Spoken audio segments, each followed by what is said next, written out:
In August of 1986, a world was introduced to Samus Aran. Metroid released from the Nintendo Entertainment System, and we had our first glimpse into the world of our favorite arm cannon wearing bounty hunter. For some reason, despite loving the character and having dabbled in almost every game in this series, I have never completed a Metroid game. With Metroid Dread on the horizon at the time of recording this video, I decided it was time to correct my mistake and give the series a proper playthrough. And what better place to start a series off than with the original? So without further ado, behold Nintendo's classic action-adventure game, Metroid.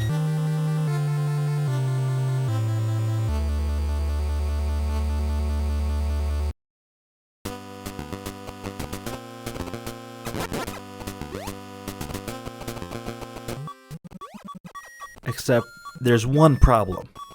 The original Metroid is just not very good.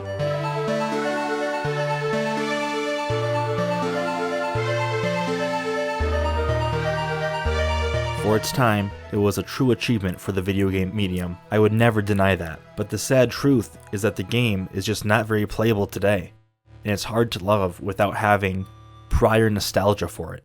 And believe me, I really tried to play and love this game.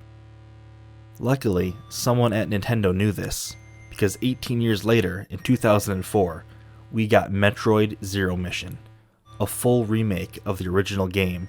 Zero Mission not only faithfully recreates Metroid, it expands upon it, while also offering a multitude of quality of life improvements, including a map and being able to shoot diagonally. Zero Mission is the perfect example of what a remake should be, but I only recently learned it existed.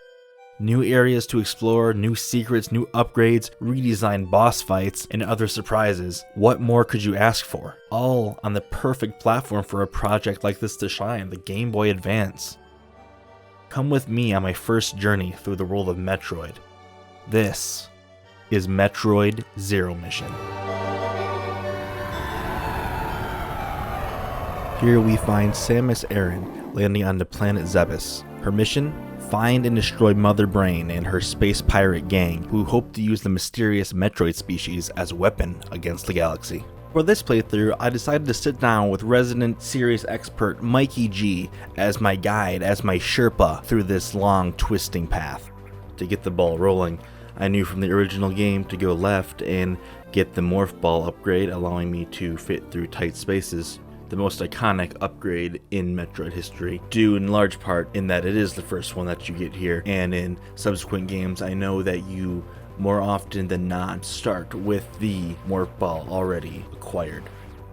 How many times would you say you've beat this game, Mr. Michael G? I've played through this game, not necessarily to completion, but at least 5 times. Metroid is one of my personal favorite game series, really, of all time. With a weird caveat in that you're playing through Super Metroid for the first time right now, aren't you? I am. I have not really had And how's that going? access to... It's going great. I was sad that the range of my arm cannon was so short. I longed for more. Thankfully, I happened upon the long beam upgrade in the hands of this Chozo statue. I could shoot as far as the eye could see now. Now, we're cooking with gasoline. Anyone that has played a Smash Bros. Game knew this one was coming. The Morph Ball Bomb, allowing you to jump and detonate special blocks while in your Morph Ball form.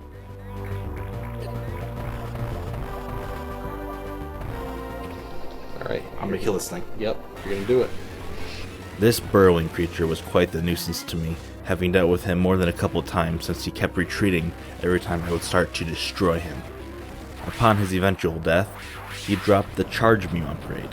Several times, Mr. Mikey G told me that they could be used in lieu of missiles. You can use Charge Beam in lieu of rockets. I don't think I used the Charge Beam meaningfully a single time.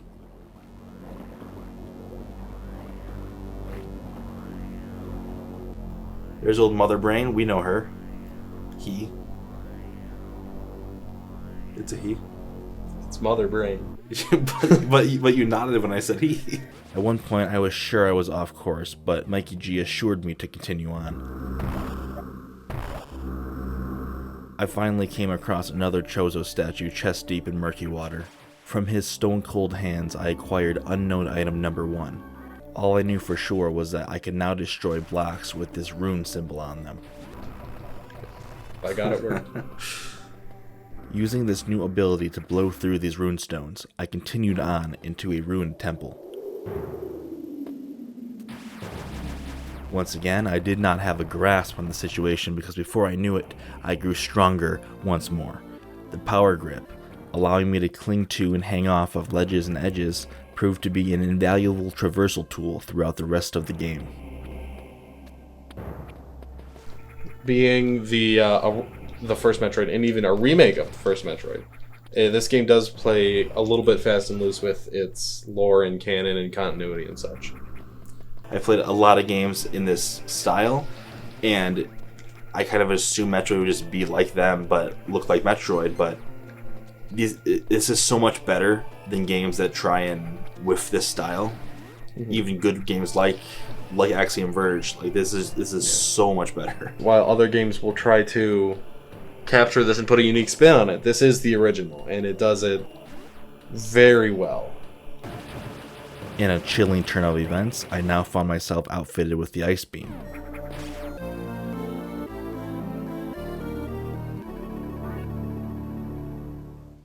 Having some prior experience with Metroid Prime, I was happy to learn all beam upgrades worked in tandem in this game, meaning at this point, all my shots from my arm cannon would both freeze enemies and be able to cross the entire screen. What killed the dinosaurs? The Ice Age. I'm not here to make friends, I'm here to get results. Shortly thereafter, I encountered my second mini-boss, which I was able to dispatch fairly easily using this powered rail system. Planet Zebes. Right. I once called it Zebes. Okay. Samus has been dispatched because the space pirates, led by Mother Brain, have been using and studying Metroids as a biological weapon. And why is that bad? Because Metroids are one of the most OP things in the game lore. And I'm very willing to admit that they are, while being the namesake, very, very MacGuffin-y in later games. As if I wasn't confused enough, unknown item number 2 was now in my possession. This allowed me to break through another type of runestone, but what this led me to, I was not prepared for. It was time for my first boss fight, my first real boss fight. Kraid.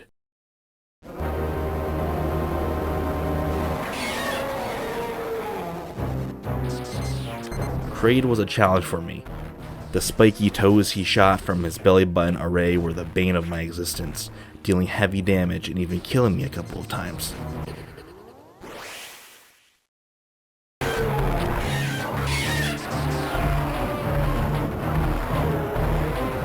After the beast was finally felled, I accepted my reward. Speed booster. With enough runway, I could now charge through walls and creatures, reducing them to atoms with the sheer force of my running body. Under the right conditions, I was now an unstoppable force. The progression thus far in Zero Mission was nothing short of incredibly fun and satisfying to me. My time with this game was above and beyond my expectations, and I only just now got the high jump. So many out-of-reach places were now accessible to me. While slightly tedious at times, the backtracking in this game was expected. But upgrades like the power grip, like the speed booster, like the high jump, it made this backtracking much more fun because you could reach areas you couldn't reach when you were here previously. The Varia Suit upgrade allows you to traverse through acid and extreme heat, as well as taking reduced damage from enemies. This was the realization of the promise of the original Metroid game for me. I could finally clearly see the waves made by this series that have inspired an entire subgenre of games. Speaking of waves, in the depths of Norfair, I found the Wave Beam upgrade. Again, beams work in tandem, so to recap, I now shot long ice wave beams. The Wave Beam is extremely effective and can shoot through walls, allowing you to dispatch enemies without putting yourself in danger.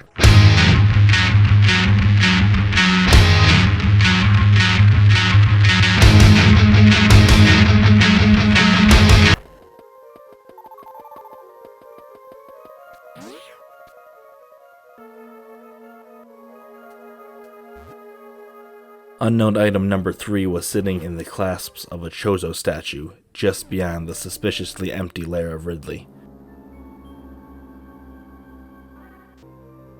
Upon making my way back out of his room, he finally showed himself. One of Samus's greatest rivals, Ridley. I was intimidated by the ferocity of this beast. I was ready for the fight of my life. After Kraid, who knew what Ridley had in store? To my surprise, he was a giant pushover. You never said it was a hard boss fight. That's it? That's it. What the heck? Well, he usually does a move where he, like, picks you up and, like, yells in your face with fire. This boded well to me for what was to come with my encounter with Mother Brain. If Ridley was so effortless, surely the next boss would be manageable as well.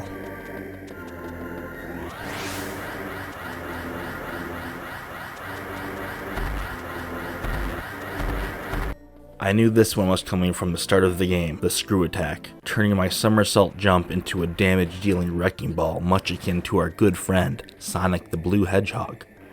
This allowed me to destroy another type of block, opening up essentially all paths of the map to me. Get us out of here now. Back up to Turian. With Kraid and Ridley defeated, it was time for the next chapter of my quest. It was time to face Mother Brain. Alright, are you ready for probably the worst part of the game?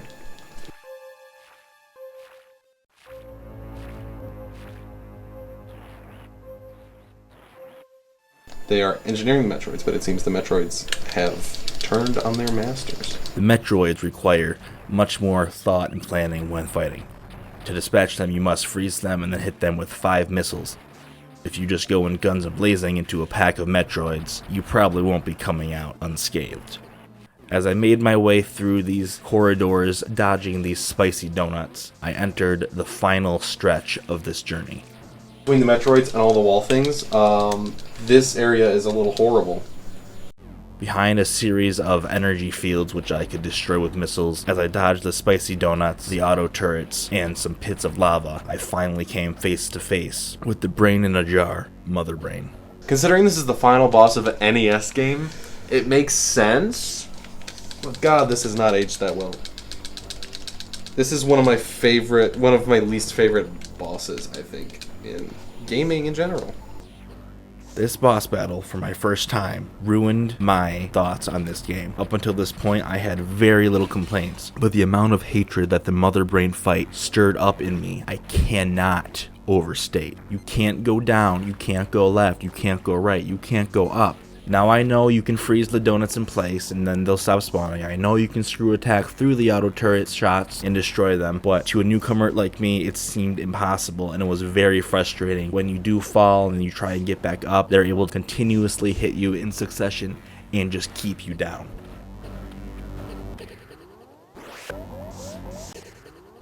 I'm not sure why this helps, but there's so much happening on screen. I learned that if you just keep your eyes centered on Samus, it's much easier to navigate this fight.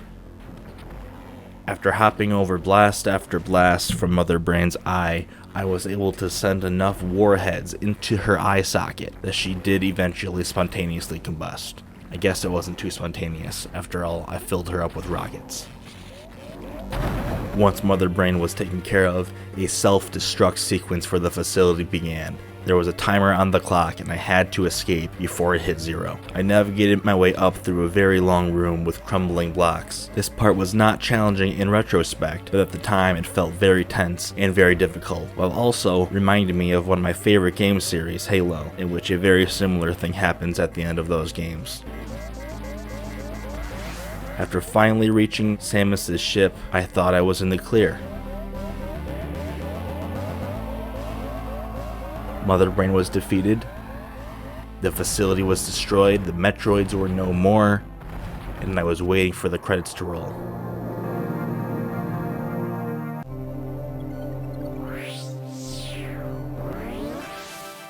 Except the credits didn't roll, because that's not where this game ends. And this is where Metroid Zero Mission treads more into reimagining territory.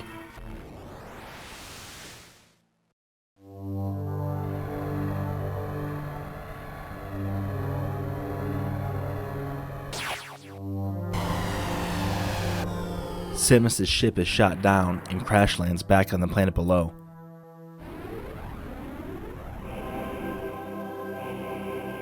Stripped of her power suit, Samus finds herself forced to sneak into the space pirate ship to find a way off-world. Welcome to Metal Gear Solid.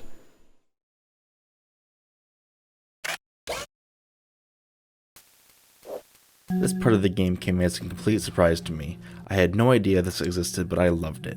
Having to sneak through the ship, avoiding or escaping pirates that you have no chance of killing, was an excellent change of pace to the gameplay that still fits into the game design, in my opinion, perfectly.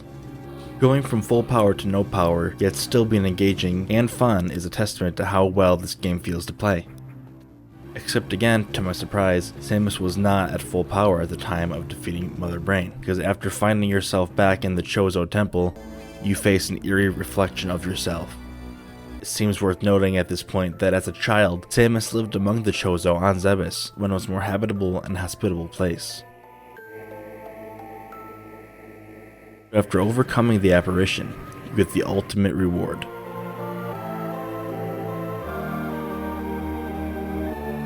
The fully powered suit. All abilities are restored, and in addition, the 3 unknown items activate and further power you up in the form of the gravity suit, which reduces damage and allows free movement in all liquids. Space jump, allowing you to infinitely jump, which is as fun as it sounds. And the plasma beam, which can penetrate multiple targets. With all of these abilities in tow, it was time for some serious payback.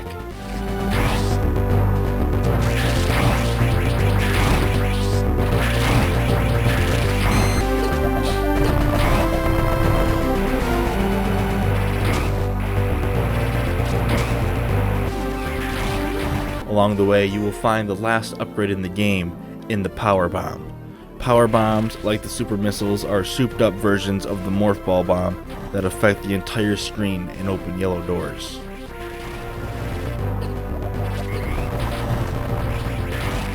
Towards the end of this sweet revenge comes the true final boss of the game.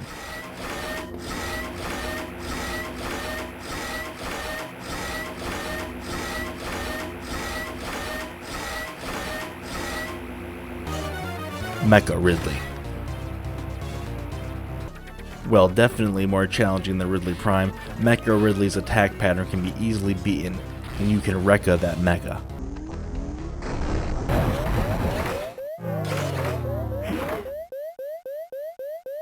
Upon his destruction and a final move of desperation, Mecha Ridley's self-destruct sequence begins, as does another mad dash to the newly opened hangar.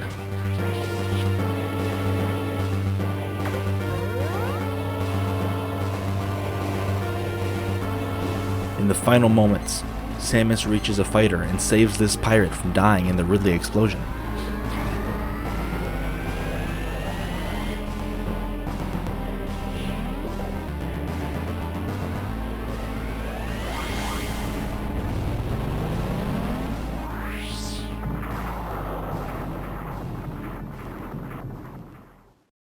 And that was Metroid Zero Mission.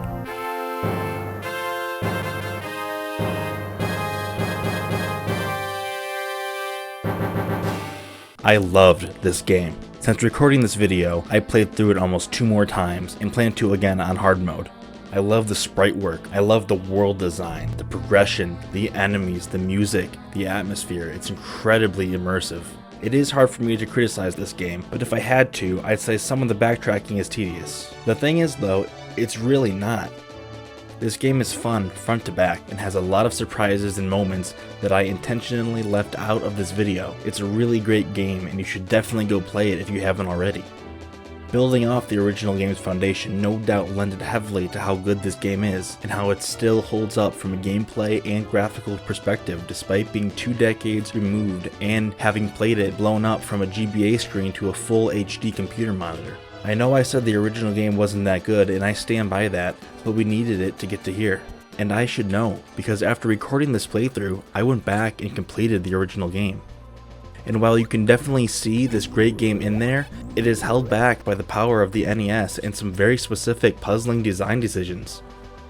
Why does the ice beam do less damage than the wave beam? Why does the wave beam replace the ice beam if I need the ice beam to finish the game? Why can the bosses be beat by giving it no thought and just pumping missiles into their face? Why doesn't Kraid have any belly buttons? Respectfully, I suggest enjoying the original Metroid from afar and playing Zero Mission instead. If you are curious, the original is still very accessible on modern hardware. If not, Zero Mission is available for purchase on the Wii U, at least until the Wii U eShop is taken offline, or you can hunt down a cartridge online. There may be a way to play it on your PC too, but I'm not sure about that. Metroid is special, and I am extremely eager to continue my playthrough of these games after such a strong start. Surely Metroid 2 Return of Samus on the original Game Boy will fix the problems I have with the original, right? Mikey G and I will be ranking these games as we go. This is the current and predictable ranking after the first outing. Hi, I hope you enjoyed the video on Metroid Zero Mission. We will be evolving and developing this format of these videos as we do more of them, and would love if you would accompany us on the rest of this journey, here on EntertainGents.